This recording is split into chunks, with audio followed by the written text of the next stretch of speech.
શિવરાત્રિ પર્વ નિમિત્તે નવનાથ મહાદેવમાંથી એક સિદ્ધનાથ મહાદેવ ખાતે અખંડ મહામૃત્યુંજય જાપની આહુતિ અને લઘુરુદ્ર હવનનું આયોજન કરવામાં આવી રહ્યું છે। વડોદરા નવનાથ કાવડ યાત્રા સમિતિના અધ્યક્ષ નીરજ જૈને જણાવ્યું કે હાલ અત્યારે પ્રયાગરાજમાં મહાકુંભ મેળો ચાલી રહ્યો છે। અમે જ્યારે પ્રયાગરાજથી કાશી ગયા હતા ત્યારે કાશીના મંદિરમાં અખંડ મહામૃત્યુંજય જાપની આહુતિ અપાતી હતી, જે જોઈને તેવું શિવજ્યોતની વિચાર આવ્યો અને મહાશિવરાત્રિ પર્વના દિવસે અખંડ શિવજ્યોતનું આયોજન કરવામાં આવ્યું છે। વડોદરા શહેરના શિવભક્તોને આહુતિ આપવા માટે આમંત્રણ પાઠવવામાં આવ્યું। અખંડ યજ્ઞમાં જે કોઈ ભક્તોનો ભાગ લેવો હોય તો તે આવી શકે છે અને મહામૃત્યુંજય મંત્રની આહુતિ આપી શકે છે। અહીંયા આહુતિ આપવા માટે સામગ્રી પણ આપવામાં આવશે। 24 કલાક યજ્ઞમાં ભક્તો ભાગ લઈ શકશે। યજ્ઞ કુંડ માટે ખાસ પ્રકારનો એક શેડ બનાવવામાં આવ્યો છે। આગામી દિવસોમાં નવનાથ મહાદેવમાં પણ આ પ્રકારનું આયોજન કરવાનો વિચાર કરી રહ્યા છે। આ યજ્ઞ શિવરાત્રિના દિવસે સવારે 10 વાગ્યે શરૂ થશે। નવનાથ મહાદેવ એ વડોદરાના રક્ષક દેવ છે।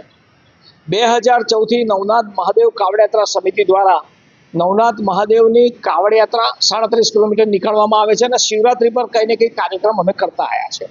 આ વર્ષે જ્યારે વિચાર આવ્યો કે અમે જ્યારે કાશી ગયા અને સાથે સાથે મહાકુંભમાં બધાએ દર્શન કર્યા પછી બધાને એક વિચાર આવ્યો કે ભાઈ કાશીમાં જો અખંડ ધોળો હોય તો વડોદરામાં કેમ નહીં, કારણ કે વડોદરા કાશી પછી સૌથી વધારે દેવાલયો શિવાલયો વડોદરા શહેરમાં છે।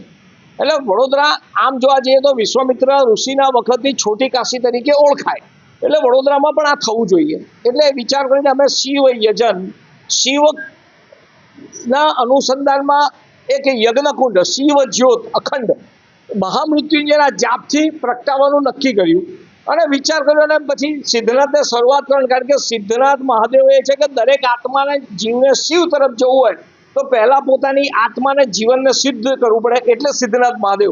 એટલે અમે શરૂઆત સિદ્ધનાથ મહાદેવથી કરી રહ્યા છીએ અને દરેક લોકોને અમારી વિનંતી છે કે રોજ અહીંયા ગમે ત્યારે 24 કલાકમાં કોઈ પણ વ્યક્તિ ગમે ત્યારે આવીને પોતે જાતે બેસીને ઘરેથી લઈને આવે અથવા તો અહીંયા સમિતિઓની વ્યવસ્થા અહીંયા હવન સામગ્રીની વ્યવસ્થા રાખીશું। દરેક જણ આવીને પોતે અહીંયા આહુતિ આપી શકે। માત્ર ને માત્ર મહામૃત્યુંજયના જ જાપ એમાં હોમવાના અને એ જ સંકલ્પ સાથે શિવ જ્યોત શિવ યજન અને આ ધોળો અમે પ્રતિષ્ઠિત કરીશું। તો એમાં બધા જ લોકો મહામૃત્યુંજયના જાપ અહીંયા હોમી શકશે, જેનાથી દરેક વ્યક્તિના વડોદરા શહેર ગુજરાતના લોકો અને ભારતના તમામ લોકોના જીવનમાંથી આધિ વ્યાધિ બીમારીઓ દૂર થાય।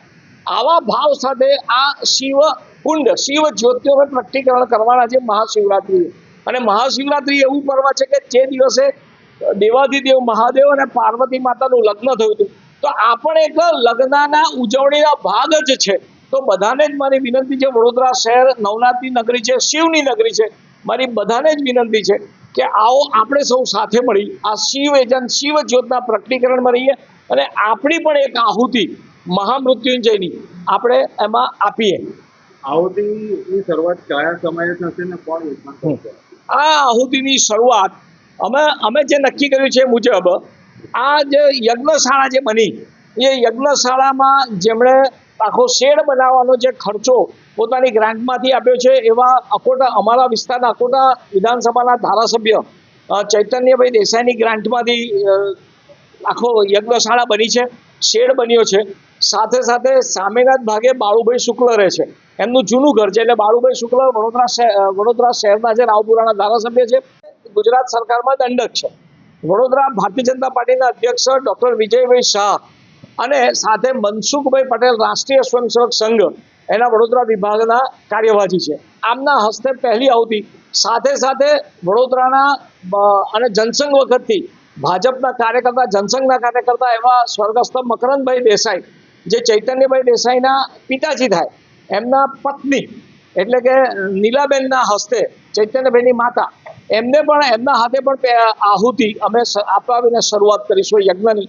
અને આખા યજ્ઞના જે આચાર્ય છે એ સત્યમભાઈ જોશી જે કાવડ યાત્રાને લઈને કાયમ અમારી સાથે હોય છે લઘુરુદ્રને બધામાં, અને વિજયભાઈ પંડ્યા અહીંના જ મહારાજ છે।